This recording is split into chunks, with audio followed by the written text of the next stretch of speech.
Halo, bertemu lagi bersama saya Andi Jackson Dan saya Dina dalam informasi akuntansi. Hari ini kami akan membahas tentang laporan arus kas. Apa itu laporan arus kas? Akan dijelaskan oleh rekan saya. Dina, silahkan. Ya, terima kasih Andi.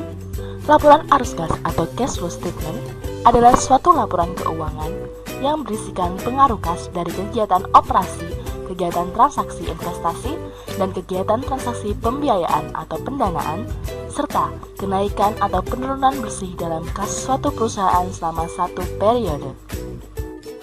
Aliran arus kas dibagi menjadi dua, yaitu kas masuk atau cash inflow dan kas keluar.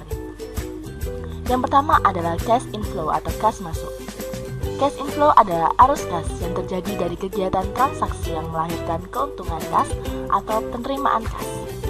Arus kas masuk atau cash inflow terdiri dari 1. Hasil penjualan produk atau jasa perusahaan, 2. Penagihan piutang dari penjualan kredit, 3. Penjualan aktiva tetap yang ada, 4. Penerimaan investasi dari pemilik atau saham bila perseroan terbatas, 5. Pinjaman atau hutang dari pihak lain, dan yang keenam adalah penerimaan sewa dan pendapatan lain. Cash outflow atau kas keluar adalah arus kas yang terjadi dari kegiatan transaksi yang mengakibatkan beban pengeluaran kas. Arus kas keluar atau cash outflow terdiri dari 1. Pengeluaran biaya bahan baku, tenaga kerja langsung, dan biaya pabrik lain-lain. 2. Pengeluaran biaya administrasi umum dan administrasi penjualan. 3. Pembelian aktiva tetap. 4. Pembayaran hutang-hutang perusahaan. 5. Pembayaran kembali investasi dari pemilik perusahaan. Dan yang keenam adalah pembayaran sewa, pajak, dividen, bunga, dan pengeluaran lain-lain. Untuk materi selanjutnya akan dilanjutkan oleh rekan saya, Andi, silakan. Terima kasih Dina. Materi selanjutnya adalah klasifikasi laporan arus kas. Klasifikasi laporan arus kas ada 3, yaitu aktivitas operasi, aktivitas investasi, dan aktivitas pendanaan. Pertama, aktivitas operasi. Aktivitas operasi adalah aktivitas penghasil utama pendapatan entitas dan aktivitas lain yang bukan merupakan aktivitas investasi dan pendanaan. Kedua, aktivitas investasi. Aktivitas investasi adalah aktivitas berupa perolehan dan pelepasan aset jangka panjang serta investasi lain yang tidak termasuk setara kas. Ketiga, aktivitas pendanaan adalah aktivitas yang mengakibatkan perubahan dalam jumlah serta kompetisi kontribusi modal dan pinjaman entitas. Contoh arus kas masuk pada aktivitas operasi adalah penjualan barang dan jasa, penerimaan royalti atau komisi, pendapatan bunga, dan dividen yang diterima.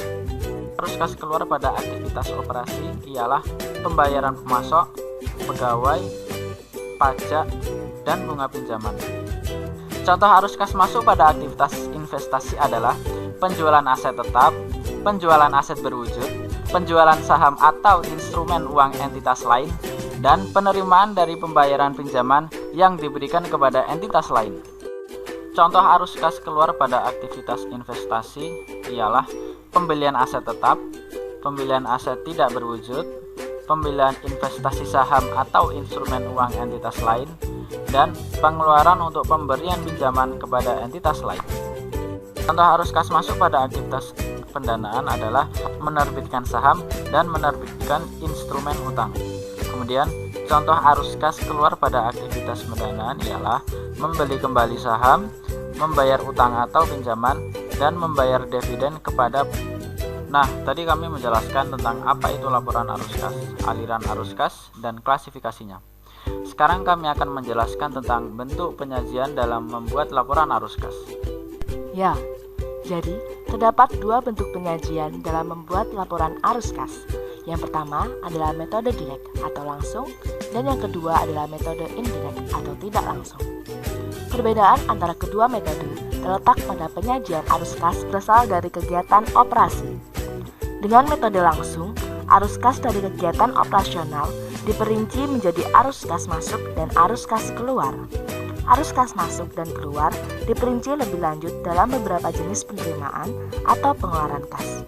Sementara itu, dengan metode tidak langsung, arus kas dari operasional ditentukan dengan cara mengoreksi laba bersih yang dilaporkan di laporan laba rugi dengan beberapa hal seperti biaya penyusutan, kenaikan harta lancar, dan hutang lancar, serta laba atau rugi karena pelepasan investasi. Ini adalah contoh dari laporan arus kas dari metode langsung dan metode tidak langsung. Perbedaannya hanya pada arus kas dari kegiatan operasi. Di sini bisa dilihat tentang arus kas dari aktivitas operasi dalam arus kas langsung. Dalam metode langsung, kas yang didapat atau kas yang diterima langsung ditulis seperti kas yang diterima dari pelanggan. Sedangkan dari metode tidak langsung mengambil laba bersih dari laporan laba rugi, kemudian ditambah dengan biaya-biaya seperti biaya depresiasi, biaya penurunan persediaan kantor, kenaikan hutang jangka pendek, dan kenaikan hutang biaya. Sedangkan arus kas keluar dari aktivitas operasi langsung ditulis sesuai dengan pengeluaran kasnya, seperti kas untuk membeli persediaan, kas untuk membayar biaya operasi, kas untuk membayar biaya bunga, dan kas untuk membayar pajak. Sedangkan arus kas keluar dari kegiatan operasi dalam metode tidak langsung ditulis seperti kenaikan biaya dibayar di muka, kenaikan piutang usaha, penurunan hutang pajak, dan laba penjualan aktiva tetap. Baik metode langsung maupun tidak langsung dari aktivitas operasi menghasilkan kas dengan jumlah yang sama. Sedangkan aliran kas dari kegiatan investasi dan kegiatan pendanaan atau pembiayaan baik dari metode langsung maupun tidak langsung adalah sama. Seperti contoh laporan arus kas di atas, tidak ada perbedaan baik dari metode langsung maupun tidak langsung dalam aktivitas investasi maupun aktivitas pembiayaan atau pendanaan. Sekian informasi akuntansi hari ini. Terima kasih dan sampai jumpa.